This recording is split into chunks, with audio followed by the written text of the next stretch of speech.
The colony was built on wide, empty plains. Fields stretched for miles, covered with golden crops that waved like the sea. The air was always filled with the deep sound of machines. Giant harvesters rolled slowly across the land, their blades shining under the twin suns. To the people of the colony, the machines were everything. They gave food, they gave trade, they gave survival. But in this world of steel and order, compassion had grown weak. Fear ruled more than kindness. Rules said the machines must never be stopped. No life was allowed to stand in their way. If someone was lost in front of the blades, the harvest went on. In the middle of one crowded day, when hundreds gathered to watch the machines move, a small figure was pushed forward. She was a girl, young and fragile, her skin pale under the harsh light. She wore torn clothes, her eyes wide with fear. The crowd looked once, then turned away. It was her family that left her there. They stepped back into the crowd as if she was no longer theirs. The machine rolled closer, its shadow falling over her. The girl's tiny feet trembled. She cried out softly, but no one answered. Voices in the crowd whispered, "Do not look, do not act. The law is clear." Hearts beat faster, yet no hands moved. Among the watchers stood a human. He was different, taller, darker eyes, a face marked with years of struggle. Humans were not loved here. They were seen as reckless, too emotional, too stubborn. But this human's gaze fixed on the girl. He could not look away, while others turned their heads. He watched her small body shake.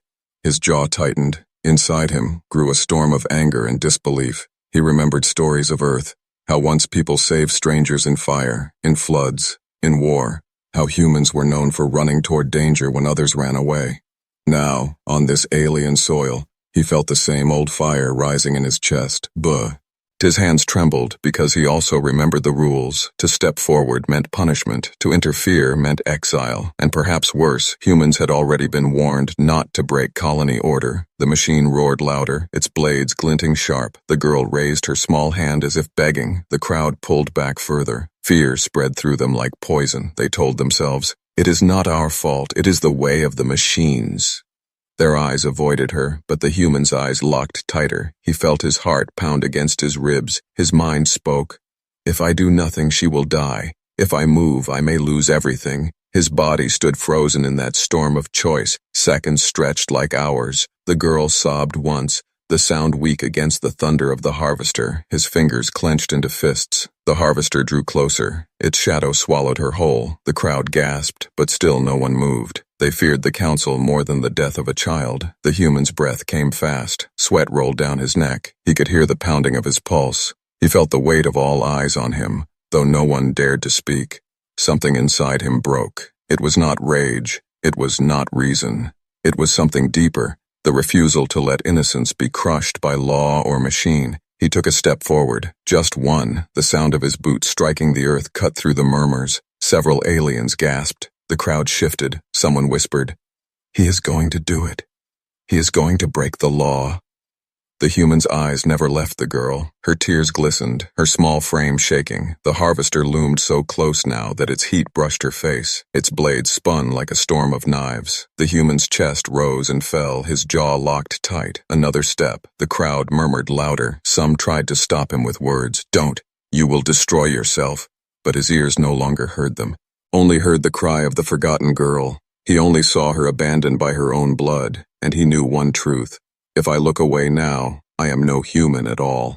The blades roared, the dust filled the air. The girl's scream tore the silence, and the human's body finally broke into a run. The choice, the human's boots pounded against the dirt. Each step was heavy, but unshaken. Dust rose behind him as he pushed through the crowd. Gasps echoed from every side. Some voices shouted, "Stop, you fool, stop." Others whispered in fear, "The council will punish him. He has lost his mind." But his mind was no longer torn. The choice had already been made. He would rather be broken by the law than let a child be swallowed by the machine. The harvester roared like thunder. Its blades spun faster, slicing the air with a metallic scream. Its shadow grew darker over the girl. Her tiny arms hugged herself, her eyes wide, waiting for the end. The crowd shrank back further. No one dared move closer. They watched only to see if the human would live or die. He ran faster, his lungs burned, his legs shook, but still he ran. Every second felt like fire under his skin. The machine's giant wheel turned with slow cruelty, closer, closer until the sound was deafening. Then, at the last moment, he threw himself forward, his arms stretched out, his body hit the ground hard, and his hand caught the girl's thin wrist. Her small cry filled the air as he pulled with all his strength. The two of them rolled across the dirt, blades cutting the ground where she had just been standing. The earth shook. Dust exploded into the sky. The harvester screamed past them, so close that the wind of its movement stung their faces. Silence fell for one sharp second. The girl coughed, trembling in his arms. The human pressed her close, his chest rising like a drum. He looked at the crowd. Hundreds of alien faces stared back, some pale with fear, some wide with shock, none with courage. None had stepped forward. "Why?" he whispered to himself, his voice thick. "Why am I the only one?" The crowd whispered louder. "He touched the harvest. He defied the law. The council will never forgive this." Humans. They always act without thinking. Their words slithered through the air like poison, but still no one came forward to help. Guards appeared, tall figures in dark armor, their weapons glowing faintly, their eyes locked on the human holding the child. The leader raised a hand and shouted, "Step away from the girl, human. You are under arrest." The human's jaw tightened, his arms wrapped tighter around the girl. He could still feel her heartbeat racing, her breath shallow with fear, her face pressed against his chest. He could not release her, not yet, not when the very people who abandoned her were the ones demanding her return. He rose slowly to his feet. His eyes met the guards without fear. "I saved her life," he said, his voice low but steady. "And you call it a crime?" The guards stepped closer, their boots in perfect rhythm. The crowd pulled back as if the human carried a deadly fire. Someone shouted, "Let them take him! He brought this upon himself!" Another cried, "The harvest must not be disturbed." The human felt the weight of the colony's eyes, a sea of judgment pressing down on him. But he also felt the warmth of the girl's hand clutching his sleeve. Her voice was small, broken, yet filled with truth. "Please, don't let them take me back." His heart ached. Rage rose like fire in his chest. They had left her to die. They had chosen machines over their own blood, and now they dared to demand silence from him. "No," he said. The word cut the air like a blade. "You left her. You all looked away." His eyes scanned the crowd. Many lowered their heads, unable to meet his gaze. But still, none stepped forward. Cowards all. Trapped by fear of rules written long ago, the guards raised their weapons. Light glowed at the ends, a warning that force would follow. The girl whimpered, hiding her face in his chest. His hand moved instinctively to shield her, his body a barrier of flesh against steel and law. Inside him, thoughts stormed like thunder. If I fight, I may die. If I surrender, she is lost. If I run, both of us may fall. No path was safe, but humans had never been creatures of safe paths. Humans chose roads that others called madness, because in madness was hope, in risk was survival. He took one step back, pulling the girl behind him. His eyes never left the guards. "I will not hand her to death," he said, his voice deep, shaking with power. The crowd trembled. Some whispered, "He is mad." Others whispered, "He is brave." The moment stretched long. The harvesters still roared in the distance. Dust still drifted through the air. But now all eyes were on the human who had broken the silence, and the council's judgment was near. Against the harvesters, the air grew heavy. Dust swirled like smoke. The crowd stood silent, their eyes locked on the human who held the trembling girl. The guards advanced with slow, steady steps, their weapons glowing brighter. The tension was thick, like a rope pulled to breaking. The human's mind raced. He could feel the girl's small hand gripping his sleeve, her voice whispering, "Don't let them take me." His jaw tightened, his chest burned. He was ready to fight, ready to stand against them all if he had to. But then the ground began to shake. A new sound rolled through the field, louder, heavier than before. Another harvester was approaching, its giant frame cutting across the horizon, its blades spinning faster than storm winds, and this time its path was headed straight toward the crowd. Panic spread instantly. Voices shouted, "Move back, move back." Aliens scattered, pushing and stumbling, but the guards did not move. Their weapons stayed pointed at the human, their orders clear, arrest him no matter what. The human's eyes flashed between the guards and the oncoming machine. He realized the harvest cycle had shifted. The Akin would cut through the very place where the crowd now stood. It would slice through guards, children, elders, and yet still no one dared to defy the harvest order. Rage boiled in his blood. "You fools," he shouted. "The machine does not stop for your laws." But the guards ignored him. They stepped closer. Their leader raised a hand. "Drop the child, human, or we will cut you down." The harvester thundered nearer, its giant shadow swallowing the earth, its blades screaming like demons in the wind. The girl screamed, clutching the human tighter, and something inside him snapped. He did not wait. He did not plead. He charged, with the girl in his arms. He burst forward. The guards moved to block him, but his body was fire. His fists struck with sudden fury. One guard fell back. Another stumbled.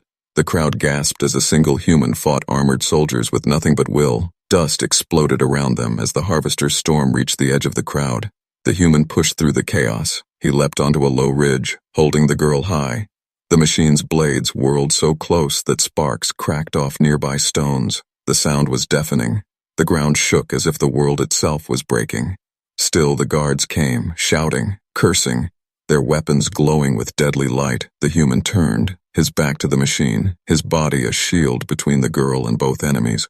Law on one side, death on the other. The crowd could only watch, their hearts torn between fear and awe. Many whispered, "He is mad," but others whispered, "He is what we could never be." The harvester roared, its path unstoppable. The human's eyes narrowed, his muscles tensed. Every beat of his heart said one truth: stand, fight, protect. He set the girl down gently behind him. Her voice shook. "Please, don't leave me." He touched her shoulder and whispered, "I won't." Then he faced the saint. Orm. The machine loomed. The guards closed in. Every second was a knife at his throat, yet he did not bend. He raised his arms wide. His voice thundered across the field. "If this is your law, then your law is death, but I am human, and I will not look away." The machine roared louder. Its blades screamed. The guards froze for a moment, struck by the fire in his words. The crowd trembled. Many felt something stir inside them, something they had buried for too long. The memory of courage, the spark of compassion. Then, in a moment that shook all who watched, the human stepped forward toward the harvester as if daring the machine itself to strike him down. Dust swirled around his figure. The girl's eyes shone with tears. The crowd held its breath. The battle was no longer against guards or machines. It was against fear itself, and the human stood unbroken. The trial of courage. The harvester finally passed. Its blades left deep scars in the earth. Dust floated slowly down. The crowd was shaking, but alive. Only one figure had not moved. The human, standing tall with the girl behind him. Guards rushed forward, their weapons raised again. This time they did not strike. Instead, they surrounded him like wolves, circling prey. Their leader's voice was sharp. "You will answer before the council, human. You have broken the harvest law." The crowd whispered, fear thick in every voice. "The council will make him pay. No one has ever stood against the harvest." But others whispered softer, "He saved her. He saved all of us." The human said nothing. He lifted the girl into his arms, her face pressed against his shoulder. Her small hand clung to his collar, and with steady steps he followed the guards, not as a prisoner, but as one who had already chosen his path. The council hall was vast, built from black stone. Its pillars rose high into the sky. Light from the suns poured through stained windows, painting the floor in strange colors. At the far end sat the council, elders with cold eyes, their robes heavy, their voices heavier. The guards pushed the human to the center. The crowd filled the chamber's edges. Hundreds of eyes burned into his back. The girl was pulled from his arms, set aside, watched by silent attendants. Her eyes searched for him, fear shining in them like broken glass. The eldest counselor's voice echoed, "Human, you disrupted the sacred harvest. You struck our guards. You defied our law. What do you have to say before judgment falls?" The human lifted his head. His voice carried strong. "I say your law is not sacred. Your law is a cage. A child was abandoned, and you call her life less than the turning of machines." Murmurs swept the hall. The counselors frowned. One slammed his staff on the ground. "Silence. Our laws keep the colony alive. Without them, chaos will consume us. Machines do not bend to mercy. To interfere is death for all." The human's fists tightened. His voice rose. "Then you are already dead, because a people who turn from children, who bow to machines instead of hearts, have lost more than life. They have lost their soul." Gasps filled the chamber. Some voices hissed, "Blasphemy," but others whispered, "Truth." The council leader glared. You speak boldly for one who stands alone. Your kind has always been reckless, always dangerous. You believe courage can feed a colony? You believe compassion can move iron? The girl suddenly cried out, her voice small but piercing. He saved me when no one else would. All eyes turned, her thin figure stood trembling, but her words rang like bells in the silence. My own family left me. My people turned away, but he saw me. He noticed me. He gave me back my life. And you call that wrong? The hall grew still. Her voice cracked but strong. Tears streaked her face. Yet she stood unbroken beside the human. The crowd shifted. Some lowered their heads in shame. Others clenched their fists as if waking from a dream. The councilors exchanged hard glances, their power trembling under the weight of a child's truth. The eldest rose, his voice deep as thunder. Enough. The law is clear. The human will face punishment. The human did not step back. He looked straight into the council's eyes. Punish me, banish me, break me. But know this. One human refused to look away, and now all of you must decide, will you still look away? His words rolled through the chamber like fire. The crowd gasped, their hearts pounded. Some shouted, he is right. Others shouted, silence him. Chaos rose like a storm. The council pounded their staffs, but the people no longer stayed quiet. The trial had begun as judgment for one man, but it had become a mirror for all, and in that mirror, they saw their own fear, their own shame, their own silence. The girl clung to the human's hand. Her small voice whispered again, don't leave me. And he answered softly, never. The council's judgment hung in the air, but the hearts of the people had already begun to change. And change was a power even the machines could not silence. When humanity rises, the council chamber shook with voices. Some cried for punishment, others shouted for mercy. Fear and courage battled in every corner of the hall. The council leader raised his staff again. Silence, he roared, but the echo was weaker than before because the people were no longer afraid. Their eyes had seen what one human had done. Their ears had heard what one small girl had spoken, and no order could erase it. The human stood steady in the middle of the storm, the girl's hand locked in his, her face pale but brave. He felt her heartbeat, he felt the weight of the crowd's eyes, and he knew the moment had come. But then, a new sound rolled through the ground, deep, shaking, like thunder buried under stone. The harvesters outside began to groan and slow, their blades grinding, their wheels trembling. Something was wrong, something that had never happened before. The machines stalled, their endless rhythm broken. The colony gasped. Guards rushed to the doors. Counselors shouted in panic, this cannot be, the harvest never stops. The human raised his head, his voice calm but cutting. Even your machines know there is something greater than your law. The silence that followed was heavier than steel. All eyes turned to the frozen harvesters outside, blades dripping with dust but unmoving, a sign the people could not ignore. The girl's voice broke the silence, soft but clear. He noticed me when all of you looked away, and now the machines have noticed too. Her words rippled like fire across the hall. Aliens shifted, their eyes wide, their hearts torn open. They remembered the fear that chained them. They remembered the moment they turned away, and shame filled them deeper than any law could. The human looked across the sea of faces. Machines cannot feel, he said. Yet they have stopped, waiting for you to decide. Will you remain slaves to rules, or will you rise as beings who protect their own? The people's voices grew, a few at first, then more. Shouts filled the hall. No more silence. No more fear. No more children left behind.